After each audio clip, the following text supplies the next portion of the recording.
अन्ना हजारे का आंदोलन इस दशक का सबसे शक्तिशाली मजबूत आंदोलन, एक ऐसा आंदोलन जिसके लिए सारा देश सड़कों पर उतर गया था। लेकिन वही आंदोलन बीजेपी का, आरएसएस का आंदोलन निकला। नमस्कार, मैं हूं धर्मेंद्र, आप देख रहे हैं online news India. Anna Hazare का आंदोलन एक ऐसा आंदोलन था जिसकी शुरुआत हुई दिल्ली के जंतर मंतर से।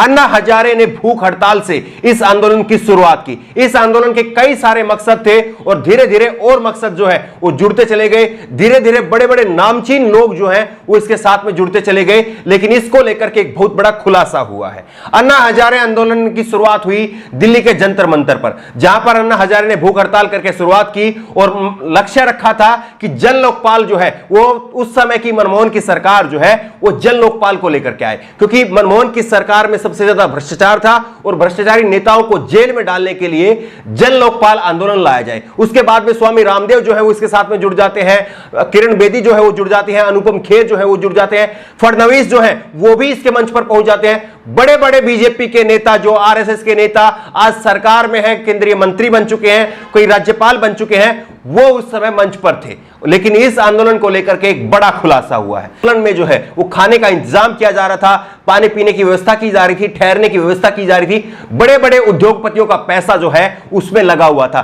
बीजेपी आरएसएस का पैसा जो है वो उसमें लगा हुआ था और उस वक्त में जो है लोगों को ये दिखाई नहीं दिया। लेकिन आज जो है प्रशांत भूषण इस बात का खुद से खुलासा कर रहे हैं और कह रहे हैं कि हां, इस बात का पछतावा है कि अन्ना हजारे का आंदोलन जो है वो चला था जन लोकपाल को लेकर के। लेकिन आज 6 साल पूरे हो चुके हैं, लेकिन मोदी सरकार ने जन लोकपाल का कहीं पर कोई जिक्र तक नहीं किया है और खुद अन्ना हजारे ने जो है इसको लेकर के कोई मांग नहीं उठाई है। इस बात को लेकर के उन्हें पछतावा है। इस बात को लेकर भी पछतावा होना चाहिए कि किस तरह से काला धन लाने की बात करने वाले स्वामी रामदेव जो है वो आज करोड़ों अरबों रुपए के स्वामी बन चुके हैं और किस तरह से जो है वो बाबा रामदेव से लाला रामदेव आज बन गए हैं और देश की टॉप कंपनियों में जो है उनकी कंपनी पतंजलि की जो है वो गिनती शुमार होती है। किरण बेदी जो उस आंदोलन में एक चेहरा थी, बड़ा चेहरा थी, वो राज्यपाल बन चुकी हैं और अरविंद केजरीवाल दिल्ली के मुख्यमंत्री बने, एक बार नहीं बल्कि 2 बार। पंजाब में भी जो है अच्छी खासी संख्या में विधायक हैं और अब जो है ऐलान कर दिया है कि उत्तराखंड में भी जो है ये सरकार बनाएंगे और आम आदमी पार्टी जो है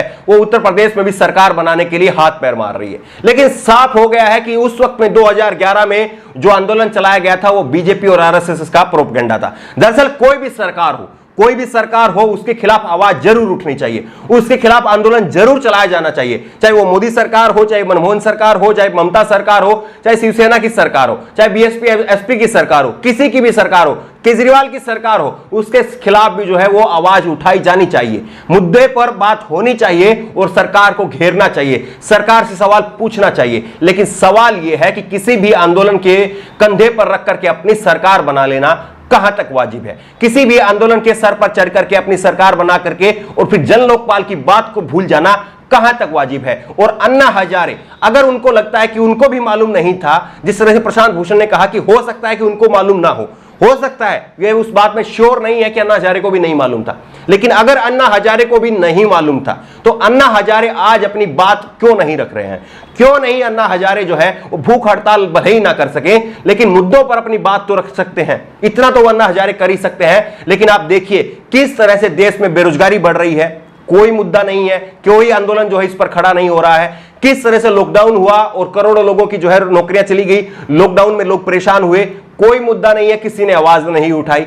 किस तरह से महंगाई जो है वो चरम पर पहुंच रही है लेकिन कोई मुद्दा जो है वो नहीं बन पा रहा, कोई आवाज नहीं उठा रहा है। और सबसे बड़ी बात यह है कि किस तरह से मोदी सरकार जो है एक के बाद एक सरकारी संस्थाओं को बेच रही है। संस्थाएं, सुप्रीम कोर्ट जैसी जो संस्थाएं हैं, सीबीआई जैसी जो संस्थाएं हैं, उनके ऊपर सीधे सीधे जो है वो आंच आ रही है और सीधे सीधे उन पर खतरा जो है वो मंडरा रहा है। लेकिन इसको लेकर कहीं पर कोई आवाज नहीं उठ रही है, कहीं पर कोई आंदोलन नहीं हो रहा है। तो ऐसे में साफ है कि आंदोलन जो है वो केवल और केवल जो है वो बीजेपी को, एक प्रोपेगेंडा था बीजेपी का मनमोहन की सरकार को गिराने का और मोदी को जो है वो सेंटर में लाने का, गुजरात से मोदी को दिल्ली पहुंचाने का एक जरिया मात्र था। ये पूरी तरह से अब साफ हो रहा है। क्या आपको भी लगता है कि वाकई जो है अन्ना हजारे का आंदोलन एक जरिया था और इसी तरह से मोदी सरकार का ये प्रोपेगेंडा था, मोदी को खुद जो है वो दिल्ली की गद्दी हथियाने का एक प्रोपेगेंडा था? क्या आपको लगता है या आपको लगता है नहीं, ऐसा कुछ नहीं था? आपकी राय क्या है? नीचे कमेंट बॉक्स में अपनी राय जरूर दें। और इसी तरह की तमाम खबरों के लिए ऑनलाइन न्यूज इंडिया को सब्सक्राइब करें।